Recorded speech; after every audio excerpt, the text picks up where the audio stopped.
Gittin Daf Pei Tes. We begin with the mission at the bottom of Daf Pei Ches, and we'll have the entire sugya on this mission discussing the concept of koil, that are rumors, where there are persistent rumors that people are speaking about someone, and how that affects our halachic status, whether we accept them, do we give them credence, and how we deal with them. So the mission discusses a situation where there are rumors about a woman, either that she was mekudeshes, that she got married, or that she got divorced. So the mission says the halacha is you do accept them, you assume that she is married and that she is divorced, unless they come along with what we call an amasla. An amasla is an explanation as to why the rumor shouldn't make a difference. What would be that amasla? So as an example of that is like if the rumor is that she got a get or she got a kedushin, but there was a tenai on it and the tenai wasn't fulfilled. It was a condition that wasn't fulfilled and therefore it's canceled. Or that it was thrown to her, but it's not clear whether it landed close to her or close to her husband, and therefore we don't have a bottom line. If you have this amasla, you don't have to worry about the kedushin that you're hearing. So now the Gemara explains, what do we mean when we say that there's rumors that she was mekudeshes? It means we assume she was single, and now there are rumors out there that she's actually mekudeshes. Okay, I understand that. But what do you mean that she's divorced? You mean that there's a woman who we knew to be married, and all of a sudden there's rumors that she's divorced? So what's the nafkamina l'halacha? We're going to ask her on her husband if he's a kain?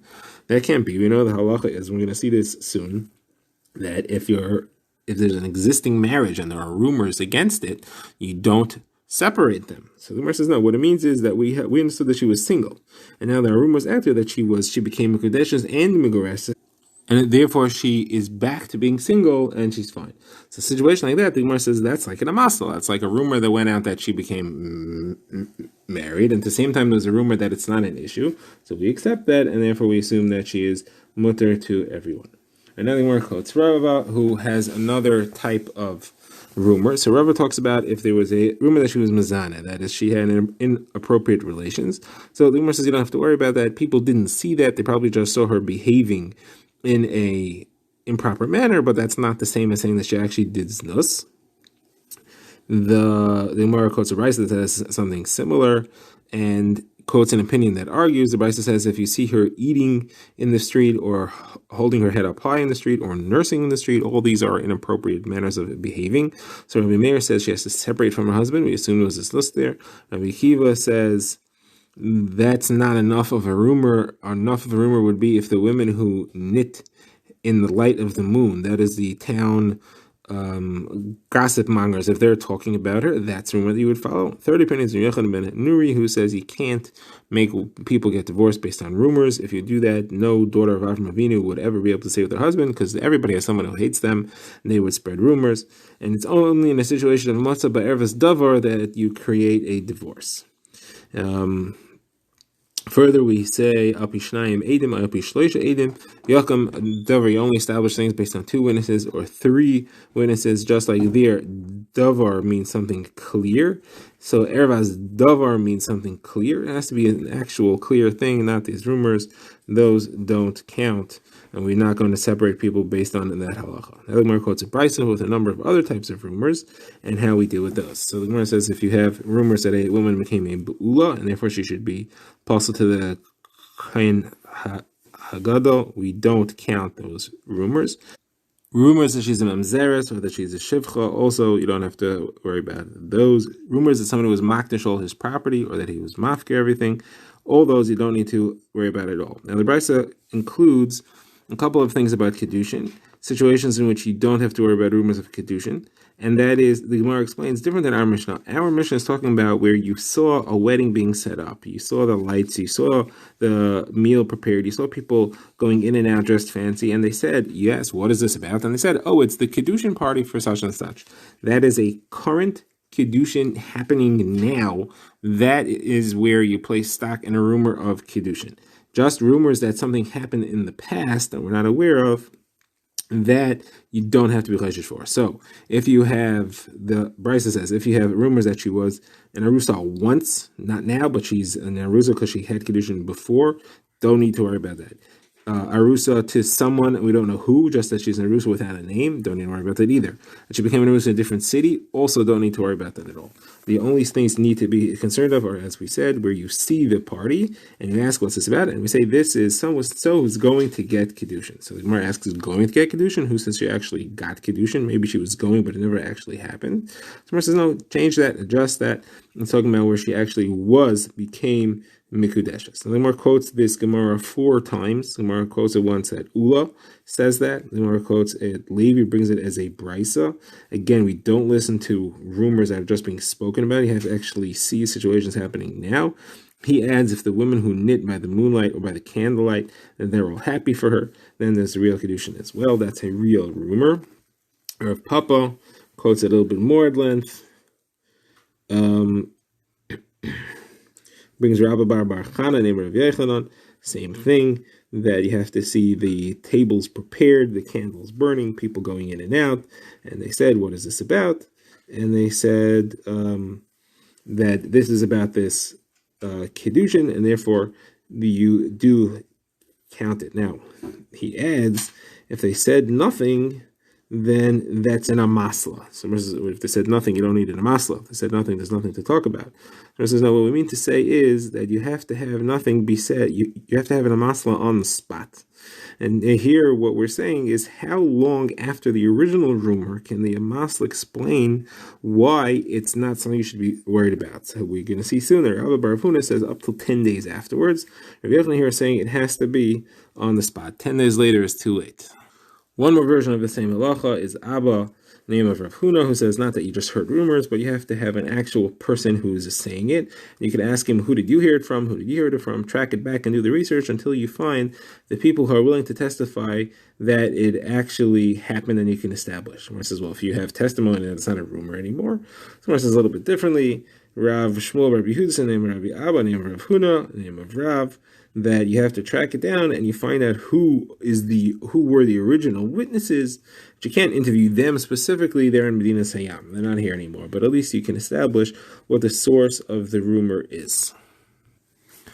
The Gemara now gets into the sugya of canceling rumors. That is, if we have rumors, do we work to cancel them, to stop them, if they are going to create halachic problems? Would we be willing to squelch them if halachically we aren't planning to consider them, to paskan halacha based on them? Do we want to get rid of them? Now, the tzad not to do it, you're going to see at the end of the sugya, is because people will say, look, the Beis Din are quelching the rumors. That may mean that they are trying to free an Eshes Ish Alma, let's say, or something like that they are trying to block people from finding out about it. It does not look good. So based on that, the Gemara will say that if people will have other explanations for why the Beis Din were doing it, and they think what they're doing is correct, then we don't have that concern. So the Gemara says that Abai asked Rav Yosef, do we stop rumors or not? So he wanted to say, Rav Yosef wanted to say, since Rav Chizda said that you only trust rumors if you have ksherim, if you have kosher edim that are saying them, that means that anyone else we would cancel the rumor. So we see we do work to. And Abai said no, but we say that Rav Sheshes disagrees, and he says that even non-kosher edim, like Nashim, we do use those rumors. So that would seem to say we don't cancel the rumors, we do paskin based off them. So the Gemara's conclusion is that it depends on the minig. In Surah, they canceled rumors, and in Naharda, they did not want to cancel rumors, again, because they were afraid that it would look bad. It would look like we were trying to cover up something which should have a halachic nafkamina. Now the Gemara has 4 incidents. The Gemara's first story is somebody that there was a rumor that there was a woman, that there was a rumor that she became mikudeshes to a yeshiva bacher. So the Rav Chama called the father of the girl, and he said, tell me exactly what happened. So he said the Kiddushin was given by a yeshiva bacher, but it was al Tanai, and the Tanai was that he's not going to go to a place called Beichizoi, but he did go there, and therefore the Kiddushin was canceled. Now, Rav Chama paskin that is not valid, and the Kiddushin is really valid, because he says that this is an amasla, and it's a amasla that happened a few days after the actual rumor. It didn't come out with the rumor itself, and the halacha is, as we saw earlier, it has to come out with the rumor itself in order for it to cancel the rumor, and therefore we have a problem here. Now, second story, the Gemara says, was that there was a rumor that someone was Mekadosh an Isha with scraps of dates that he scraped together, and he did this in a spring of Beishifi. So Ravidi Bar Avin sent him Abai, what's the halacha here?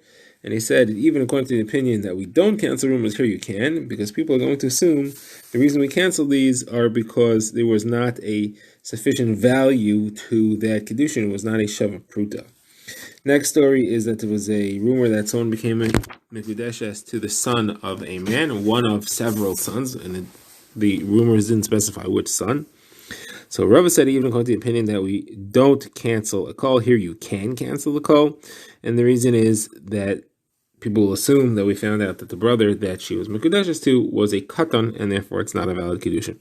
And the last story is that there was a rumor that someone got engaged to a person who was a Katan, but that Katan appeared to be a Gadol. He looked like he was fully grown. So Lachadira Mordechai said to Rav Ashi that they looked into it, and he had not reached the age called Palgus Ruvain. That's referencing a pasuk in Shoftim that talks about Palgus Ruvain, Chikrei Leiv, Gedolim Chikrei Leiv, which indicates that it's not the simple pshat on the pasuk, but indicates that the age of Gadlos is Chikrei Leiv. It's the age of wisdom. They have to be able to demonstrate a certain level of insight and understanding, and this person clearly didn't have that despite his physical size, so no one was going to think that he was a gadol because he was still acting like a katan. Gemara now moves on to our next subsugi, and that is the issue of a masla. That is a additional rumor that accompanies the first one that shows that it's not valid, that the rumor itself doesn't make a difference halachically. So the Gemara quotes what we've seen before. Rabbi Bar Huna says the Amasla can come up to 10 days later. Now the Gemara says another thing, Papa, can we create an Amasla where one could be true, but we don't know that it's true? That is, we don't have an actual Amasla out there, but there is a logical opening for an Amasla to exist, so we could come up with a reason that the rumors that we're hearing don't make a difference. Do we say that on our own? Do we put that in? So Zvid said, yes, we do that. Or Papa said we don't do that. Or Papa wanted to prove it from our Mishnah, because the Mishnah said it's only if there is an actual Amasla that we don't have to worry about the rumor. Rav Zvid said, no, it could just be that there should be room for an Amasla. That's what the Mishnah means. It didn't mean that there's an actual Amasla. If there's just room for one, we would create it. And the Gemara wants to bring up proof from a Mishnah. Mishnah Yevamis discusses a woman whose husband was lost in Medina Siyam. One witness, not even a kosher witness, comes and testifies that he died. She's allowed to get remarried. If she gets remarried, if she gets Kedushin, not Nisuin, she gets Kedushin from a second husband, and then the original husband shows up. So here, she's allowed to go back to the first husband. Now, the problem is that people who see this, we had said there that we're concerned that people who see this are going to assume that she was really divorced from her first husband. That's why she married the second husband. And now she's getting divorced from the second husband, going back to the first husband, so it's a machzer gushasai. He's going back to his divorcee after she married someone else. That's aser. People are going to learn from this that that's mutter. So why are we allowing this? So it must be that the reason we're allowing this is because there's no masla. People understand that she married the second one, al tanai, that the first one had died. When the first one came back, he didn't die. So you see here that even though the masla is not true, we create the masla, create the understanding that that the second Kedushin was al tanai. Someone says, no, this is different. This is because the original husband is there, and he's complaining, and he's saying, I never divorced my wife. That's why people will understand that the scenario that they were creating couldn't have happened. It could not have been that she was divorced from the first husband and then married the second husband and now is going back to the first husband. Right? He's complaining that the second marriage wasn't valid. So that's why we would allow that to go, not because we create the amasla. So if that's true, then even if she had nisuin to the second husband, should be able to do that. Why do we not allow that if there was nisuin, only if there was kedushin? Because that's because we cast her. We don't want her to get married without doing the proper investigations on her own to make sure that her first husband had died. She went ahead and she did Naveira. She already was nisuin with the second husband while she was married to the first husband. There we create a knas. We don't allow her to go back to her first husband. So Marlachas the Gemara says, Gemara quotes from Rav Ashi, who says any rumor which is not properly investigated by the Bezdin and found to have a basis, if they couldn't find the basis, is not a valid rumor. You don't have to worry about it. Next, Rav Ashi said, and here we have a machlokes between Rav Ashi and Chaviva. If the rumor comes to affect an existing marriage, that we do not count it, we don't use it to break up a marriage. So Rav Ashi said that's only if it's affecting a marriage of Nisuin. Rav Chaviva said even after Eirsin, you don't care about a kol that affects that. And the halacha is that we don't care even from Eirsin. So the Gemara brings an incident. Rav Yirmiyah bar Abba sent a message from Rav and Shmuel. Teach us what's halacha in the following scenario. You had rumors that a woman married Reuven, and then she went and she took a vade kedushin from Shimon. So what do we do here halachically? We assume she's married to Reuven, we assume she's married to Shimon. What do we do? So Shmuel sent back, she should leave Shmuel. She should leave Shimon. She can't stay with the second husband because she may be married to the first husband. In the meantime, you should investigate and let me know what you find out. Someone says, why did he want them to investigate? What was he concerned they would discover, and why did he want to know what they were going to find out? So let's go through the possibilities. Gemara says, if they would reveal that the first kedushin was not a valid kedushin, and then she could stay with the second husband, and what would we be doing then? What we would do is we would cancel the rumors, because we would be saying that the rumors are not real. So the problem is that Shmuel is in Nahardah, and we said that the minig in Nahardah was that they don't cancel rumors because of the optics are bad. So maybe he was concerned about the other result, that they would reveal that the first kedushin was a good kedushin, and then we already said that she leaves the second husband, but now we'd be saying she doesn't even need a get from the second husband. So that would be arguing on something Rav Huna said. So Rav Huna said that if a married woman takes kedushin from a second husband, even though she's already married, she requires a get from that husband. We are concerned that there is a validity to that kedushin. And the reason is because of something Rav Huna said. Rav Huna said if a woman says, my husband divorced me, we trust her, because a woman is not brazen enough to create a lie like that to her husband. So here also, a woman would not be brazen enough to take kedushin from a second person unless she had received a divorce from her first husband. So we should be concerned that she did get a divorce from her first husband, give validity to the second kedushin, and at least require a get. If that's true, then it wouldn't make a difference for Shmuel to find out whether, if Shmuel held that way, it wouldn't make a difference for him to find out whether the first kedushin was valid or not. He would still need to get from the second kedushin. So obviously Shmuel then wouldn't hold that way. So Gemara says, what then does Shmuel hold? So he would say that this halacha from Hamnuna, that she's not brazen enough to lie to her husband, is only to his face. This is not to his face. This is just her going and receiving kedushin, so that is not affected by this chazaka of her not being brazen. Now, the Gemara wants to know what would be if we didn't find out anything. We were not able to establish the facts about the first marriage. What would we do there? So we have machlekes. Rav Huna says she would have to get divorced from the first one, but she could stay with the second one. Once she gets divorced from the first one, there's no problem staying with the second one if she's divorced, but you couldn't do the opposite. You couldn't have her get a divorce from the second one and then go back to the first one, because it looks like it looks like she had a valid marriage to the second one, got divorced from him, and then went back to her first husband. It's machzor gerusha after she marries someone else. That's forbidden. So we can't have people doing something that creates that impression. Now, Rav Shimon Rav Idi disagreed, and he said no, she can get a divorce